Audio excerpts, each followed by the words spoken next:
99 పైసలకు భూములు ఇస్తారు. వీళ్ళకి నచ్చినోడు ఎవడన్నా ఉన్నాడు అని అంటే ఏకంగా 30 ఏళ్ళ కాంట్రాక్టు 40 ఏళ్ళ కాంట్రాక్టు రూపాయిన్నర ఇస్తే చాలు అంటారు. విచ్చలవిడిగా భూములు శనిక్కాయలకు బెల్లాలకు అమ్మేస్తూ ఉన్నారు. 4 రూపాయల 60 పైసలకు పీపీఎల్ చేసుకుంటా ఉన్నారు. 2 రూపాయల 49 పైసలకు మేము ఆ రోజుల్లో పీపీఎల్ చేసుకుంటే నానా యాగి చేసిన ఇదే పెద్ద మనుషులు. అంత విచ్చలవిడిగా కరప్షన్ ఒక వైపున జరుగుతూ ఉంది. మరోవైపున సూపర్ 6 సూపర్ 7లు గాలికి ఎగిరిపోయాయి. ప్రతిదీ కూడా మోసమని తేలిపోయింది. వ్యవస్థలన్నీ కూడా పూర్తిగా నీరుగారిపోయిన పరిస్థితులు కనిపిస్తూ ఉన్నాయి. ఏ మనిషి కూడా సంతోషంగా లేని పరిస్థితిలో చంద్రబాబు ప్రభుత్వంలో కనిపిస్తూ ఉంటే ఈ మనుషుల తరపున ఈ ప్రజల తరపున ఏ గొంతు వినపడకూడదు అని చెప్పి ఏకంగా ఈ పెద్ద మనిషి పిన్నెల్లి రామకృష్ణారెడ్డిని జైల్లో పడేసినాడు. ఈయన 4 సార్లు ఎమ్మెల్యే. దళిత మాజీ ఎంపీ నందిగాం సురేష్ను 190 రోజులు జైల్లో పెట్టినాడు. ఈయన దళిత మాజీ ఎంపీ. మాజీ మంత్రి జోగి రమేష్ కొడుకును రాజీవ్ అనేవాడిని ఆయనను జైల్లో పెట్టినాడు కేసులు పెట్టి. వల్లభనేని వంశీని ఒక కేసు అయిపోయిన తర్వాత మరో ఒక కేసు చిత్రహింసలు పెడుతూ జైల్లో పెట్టారు ఈ పెద్ద మనిషి.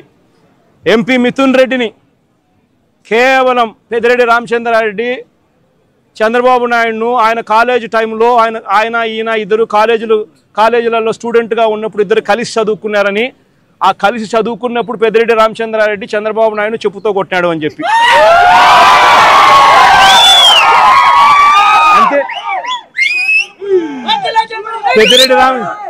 పెద్దిరెడ్డి రామచంద్రారెడ్డి చిన్నప్పుడు చేసిన ఆ చిన్న గొడవ చంద్రబాబు నాయుడు మనసులో ఎంతగా నాటుకొని పోయింది అని అంటే ఏకంగా పెద్దిరెడ్డి రామచంద్రారెడ్డి కొడుకును ఎట్ట తిరిగి జైల్లో పెట్టాలా, పెద్దిరెడ్డి రామచంద్రారెడ్డికి మనక్షోభ కలిగించాలా అని ఎంత సేడిస్టిక్గా ఆయన వ్యవహరిస్తూ ఉన్నాడు అని చెప్పడానికి ఇదొక నిదర్శనం.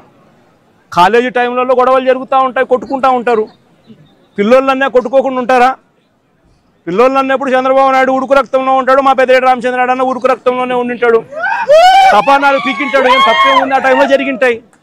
ఆ జరిగిందాన్ని గుర్తుపెట్టుకొని సేడిజంగా ఇన్ని సంవత్సరాల తర్వాత కూడా ఆయన కొడుకును కూడా జైల్లో పెట్టించాలని చెప్పి ఇంతగా తాపత్రయపడతా ఉన్నాడంటే చంద్రబాబు నాయుడు.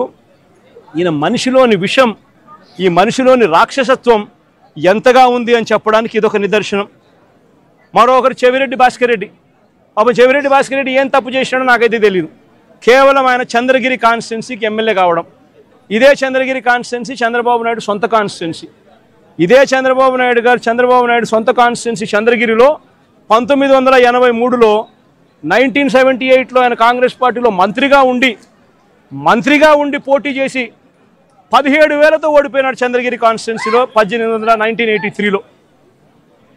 ఆ తర్వాత ఆయన ఓడిపోయి మళ్ళీ వాళ్ళ మామూలు కాళ్ళు పట్టుకొని గడ్డం పట్టుకొని మళ్ళీ 1989లో తెలుగుదేశం పార్టీలో చేరి అక్కడ రాజ్యమేలి కుప్పం అనే నియోజకవర్గాన్ని బీసీలు అధికంగా ఉన్న కుప్పం అనే నియోజకవర్గంలోకి వెళ్ళి పోటీ చేస్తూ ఉన్నాడు.